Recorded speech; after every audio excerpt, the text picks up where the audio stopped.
Suspek tiba-tiba muncul dari belakang rumah salah seorang mangsa. Suspek kemudian memberitahu kepada mangsa selaku pegawai atasannya dengan mengatakan ada kes yang berlaku. Mangsa kemudian bertanya, apa kes? Sebaik sahaja mangsa menyebut apa kes, suspek terus menembak mangsa dengan pistol. Suspek seterusnya berkata, India sudah kalah, China sudah menang. Suspek kemudian berkata kepada mangsa, lu sudah si, saya mahu tembak lu punya anak. Apa yang terjadi sebenarnya? Kira-kira jam 7 malam, suspek memasuki Kuang Heng Bar and Restaurant yang terletak di Alur Gajah Melaka dan duduk di meja bertanda O. Selang 30 minit kemudian, Abu Samah masuk ke bar tersebut dan duduk di meja bertanda L. Kira-kira jam 8 malam, salah seorang mangsa iaitu Itam datang dan duduk di meja Abu Samah. Kemudian, seorang lagi mangsa iaitu Retnam masuk dan turut duduk di meja Abu Samah. Tiada seorang pun dari mereka bercakap dengan suspek sepanjang suspek berada di bar tersebut. Suspek kemudian meninggalkan bar itu kira-kira jam 9 malam. Tidak lama kemudian, suspek kembali semula ke bar tersebut dan pergi ke meja bertanda M. Suspek minum dengan rakan-rakannya, termasuk beberapa orang guru. Suspek dan guru-guru meninggalkan premis itu kira-kira jam 10.15 malam.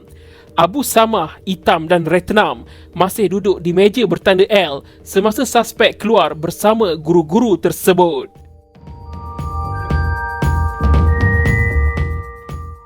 Kira-kira 15 minit kemudian, suspek kembali semula ke premis itu seorang diri. Abu Samah, Itam dan Retnam masih duduk di meja bertanda L semasa suspek kembali semula. Apabila suspek kembali semula ke bar tersebut, dia mencabar Retnam untuk bergaduh. Kemudian, berlaku pergaduhan antara mereka berdua. Kedua-duanya berlawan dengan penumbuk masing-masing. Abu Samah kemudian berdiri dan meleraikan pergaduhan mereka berdua. Akhirnya dengan bantuan pemilik bar dan isteri, mereka berjaya membawa suspek keluar dari premis itu. Kemudian, Itam dan Abu Samah meninggalkan bar tersebut. Setelah meninggalkan premis itu, Itam dan Abu Samah pergi ke sebatang pokok dan duduk di bangku kayu panjang di bawahnya. Kira-kira 20 minit kemudian, Retnam datang dan duduk di bangku yang sama. Selepas itu, seorang lagi yang bernama I Wisam pun datang kepada mereka. Tidak lama selepas itu, suspek datang ke tempat itu dan berdiri berhampiran pokok. Suspek kemudian berkata, "Mau challenge kah?" Disebabkan tidak mahu meneruskan pergaduhan, Retnam berdiri dan beredar dari situ. Selepas Retnam bergerak 2 atau 3 langkah jauhnya, suspek mengeluarkan pistol dari poketnya dan menembak Retnam. Itam masih duduk di situ dan begitu juga dengan Abu Samah ketika tembakan pertama dilepaskan. Seorang penjual ais yang telah berada di situ sebelum Itam dan Abu Samah tiba mendengar 3 das tembakan. Selepas mendengar tembakan kedua dan melihat Abu Samah melarikan diri, penjual ais itu pun turut lari sama bagi menyelamatkan diri. Retnam baru sahaja menyeberangi longkang ketika tembakan pertama dilepaskan kepadanya. I Wisam tidak berada di situ ketika tembakan dilepaskan kerana dia telah beredar dari situ sebaik sahaja suspek datang ke tempat itu. Selepas menembak Retnam, suspek kemudian pergi ke berek pegawai atasannya iaitu Maniam. Maniam, isteri serta 2 anak mereka sedang membuat persiapan untuk pulang ke Johor Bahru bagi menyambut Deepavali. Isteri Maniam kemudian mendengar suara berkata, "Maniam, ada satu kes, mari." Suara itu datang dari belakang rumah. Isteri Maniam mengenali suara itu adalah suara suspek. Maniam dan isterinya pergi ke pintu belakang. Maniam membuka pintu dan bertanya kepada suspek, "Apa kes?" Isteri Maniam pada ketika itu berada di sebelah suaminya. Sebaik sahaja Maniam menyebut apa kes, suspek terus menembak Maniam dengan pistol. Maniam kemudian bersuara, "Ayo, ayo, Ahseng telah tembak saya." Isteri Maniam kemudian menjerit meminta tolong, tetapi tiada sesiapa yang datang. Isteri Maniam kemudian melihat suspek datang dari sebelah kirinya. Anak-anaknya berada di sebelahnya pada ketika itu. Suspek datang dan duduk di hadapan rumahnya sambil berkata, "India sudah kalah, China sudah menang." Suspek kemudian berkata, "Maniam, lu sudah si, saya mahu tembak lu punya anak." Sambil suspek mengeluarkan peluru dari poketnya dan ingin memuatkan peluru ke dalam pistol. Ketika suspek sedang memuatkan peluru ke dalam pistol, isteri Maniam meluru ke arah suspek dan merayu kepada suspek supaya tidak menembak anak-anaknya. Isteri Maniam dan suspek kemudian bergelut berebut pistol tersebut dan bernasib baik peluru dari chamber pistol tiba-tiba jatuh ke tapak tangan isteri Maniam. Isteri Maniam kemudian berlari masuk ke dalam rumah dan suspek berpaling ke arah garaj. Dengan bantuan dua anaknya, isteri Maniam berjaya membawa suaminya masuk ke dalam barek. Suspek yang bernama Yeo Ah Seng telah disabitkan atas 3 pertuduhan membunuh. Bagi pertuduhan pertama, Ah Seng telah didakwa atas kesalahan membunuh seorang pemandu teksi iaitu Si Jok Chong alias Si Juk Chiu alias Hitam. Bagi pertuduhan kedua, Ah Seng telah didakwa atas kesalahan membunuh seorang detektif iaitu Corporal Maniam, anak lelaki Palani. Manakala bagi pertuduhan ketiga, Ah Seng telah didakwa atas kesalahan membunuh seorang detektif iaitu Sarjan Retnam, anak lelaki Selvadurai. Ketiga-tiga kesalahan ini dilakukannya pada 18 Oktober 1965.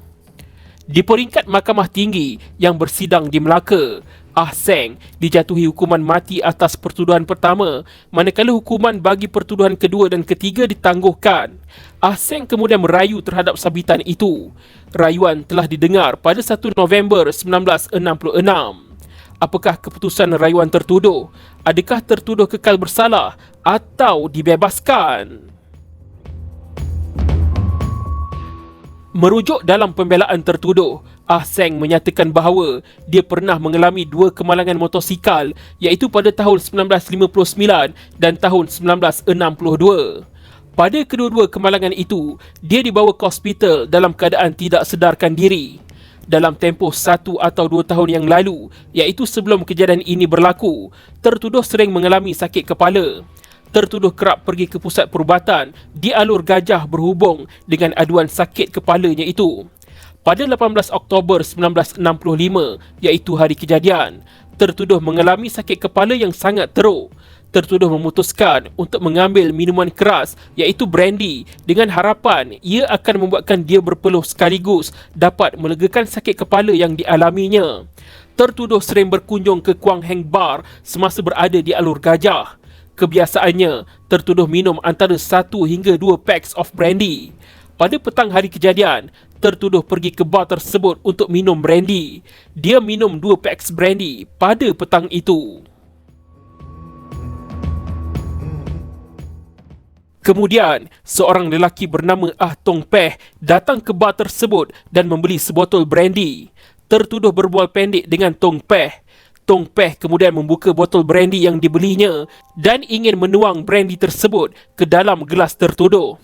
Tertuduh melarangnya dan memberitahu bahawa dia telah minum brandy yang mencukupi pada petang itu. Tertuduh juga memberitahu kepada Tong Peh bahawa dia tidak boleh minum banyak kerana sakit kepala yang berterusan. Tong Peh berkeras mahu minum bersama tertuduh dan dia menuang brandy ke dalam gelas tertuduh. Tong Peh memaksa tertuduh minum bersamanya dan tertuduh kemudian akur dengan pelawaan Tong Peh itu. Tong Peh kemudiannya meninggalkan bar tersebut. Selepas itu, penghulu masuk ke dalam bar. Tertuduh menjemput penghulu untuk menyertainya dan mereka pun minum bersama. Kemudian, penghulu berlalu pergi dan tertuduh tinggal di situ dan terus minum. Tertuduh minum kira-kira 12 tanggers of brandy semasa dia berada di bar tersebut. Tertuduh kemudian bangun dan berjalan di sekitar bar itu. Tidak lama selepas itu, tertuduh menyatakan bahawa dia seperti mendengar bunyi king di telinganya dan penglihatannya kabur, tetapi dia dapat melihat Retnam sedang duduk di meja. Tertuduh seolah-olah merasakan dia bertengkar dengan Retnam, tetapi dia tidak dapat mendengar dengan jelas apa yang dia katakan. Dia berasa sangat letih lalu pergi ke meja Retnam dan meletakkan kedua-dua tangannya di atas meja Retnam. Kemudian, tertuduh seolah-olah merasakan bahawa dia telah jatuh ke tanah. Dia cuba bangun dan kemudian dia merasakan ada sesuatu mengenai kepalanya. Selepas itu, dia tidak sedarkan diri. Selepas beberapa lama kemudian, tertuduh terdengar seseorang memanggil namanya. Apabila dia membuka matanya, dia melihat ke atas dan dapat melihat pokok-pokok. Tertuduh kemudian melihat beberapa orang berpakaian seragam di sekelilingnya. Tertuduh bangun dan berjalan. Tidak lama kemudian, tertuduh mendengar 3 das tembakan dilepaskan berturut-turut. Dia mendengar tembakan itu dilepaskan dari sebelah kanannya. Dia terdengar seseorang menjerit di belakangnya, meminta dia bergerak. Tertuduh kemudian ternampak seorang konstebel polis yang kebetulan dia kenali. Dia bertanyakan kepada konstebel tersebut, "Apa pasal?" Tertuduh kemudian dibawa ke pusat balai polis Melaka. Kira-kira 2 hari kemudian, tertuduh dibawa ke rumah magistrate yang memberitahunya bahawa dia telah membunuh beberapa orang. Tertuduh kemudian seperti terpinga-pinga. Berkenaan dengan Maniam, tertuduh menyatakan bahawa dia tidak mempunyai sebab untuk membunuhnya. Maniam adalah pegawai atasannya dan mereka sangat mesra antara satu sama lain. Mereka berdua juga adalah jiran. Mengenai Retnam pula, tertuduh dan Retnam telah menjadi pegawai polis lebih 3 tahun sebelum kejadian. Tertuduh mengatakan bahawa Retnam adalah pegawai atasan terdekatnya dan dia telah melaksanakan tugas yang diberikan oleh Retnam dengan keputusan yang memuaskan. Tertuduh juga berkata yang mereka berdua adalah sahabat dan tidak ada sebab mengapa dia harus membunuhnya. Berkenaan dengan Itam, tertuduh menyatakan bahawa Itam pernah bertemu dengannya di Kuang Heng Bar. Mereka berdua pernah minum bersama dan tidak ada dendam di antara mereka. Bukan itu sahaja, tertuduh juga mengatakan bahawa di antara mereka tidak ada salah faham dan juga tidak ada sebab mengapa dia harus membunuhnya. Seorang pakar psikiatri iaitu Dr. Wong dipanggil mahkamah. Dr. Wong hadir semasa perbicaraan dan pendapatnya adalah berdasarkan sejarah lampau tertuduh dan keterangan yang diberikan tentang tertuduh semasa perbicaraan. Dr. Wong mempunyai pengalaman kira-kira 10 tahun dalam amalan psikiatri dan telah memberi syarahan mengenai subjek ini di Universiti Singapura selama 6 tahun hingga 7 tahun. Dr. Wong memberikan keterangannya sebagai seorang pakar. Dr. Wong menyatakan terdapat bukti bahawa tertuduh mengalami gegaran otak semasa 2 kemalangan motosikal dan kadang-kala mengadu sakit kepala.